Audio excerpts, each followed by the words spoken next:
جی تو بچوں، آج جو ہم آپ کو کہانی سنا جا رہے ہیں وہ کہانی ہے ایک ماں اور دو بیٹیوں کی۔ ماں جو ہوتی ہے وہ دونوں ٹانگوں سے معذور ہوتی ہے اور اس کی دو بیٹیاں ہوتی ہیں۔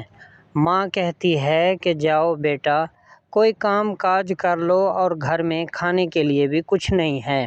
تو بیٹیاں بہت ہی معصوم ہوتی ہیں اور ماں سے کہتی ہیں، اچھا اماں، ہم کہیں جنگل میں یا کسی جگہ جاتے ہیں، لکڑیاں کاٹیں گی، کوئی کام کاج کریں گی اور ہم آپ کے لیے کھانے وغیرہ کا بندوبست کریں گی۔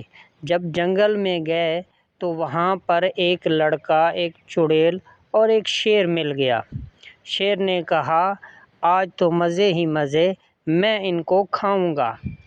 چڑیل بھی بہت ہوشیار تھی، بڑی مشکل سے وہاں سے جان بچا کر وہ لڑکیاں باہر نکل آئیں اور اس کے بعد وہ سوچنے لگی کہ ہم اپنی امی کو کیا جواب دیں گے اور کھانا کہاں سے لائیں گے۔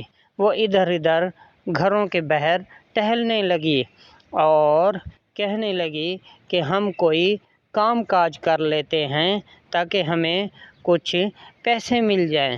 وہ ایک گھر میں گئی اور وہاں پر برتن کپڑے دھوئے اور وہاں سے جو کچھ پیسے ملے وہ گھر اپنی معذور ماں کو دیے اور کہا، ماں، یہی پیسے ملے ہیں جو ہم نے تھوڑے بہت کام کر کے لیے، ہم جنگل میں گئے تھے، وہاں تو ہماری جان اٹک گئی تھی، ہم تو مرنے ہی والے تھے، اللہ اللہ کر کے وہاں سے ہم نے جان بچائی اور ایک گھر میں گئے، وہاں پہ ہم نے کام کیا اور کام کرنے کے بعد ہم لوگ کچھ پیسے ملے اور سامان لے کر آئے۔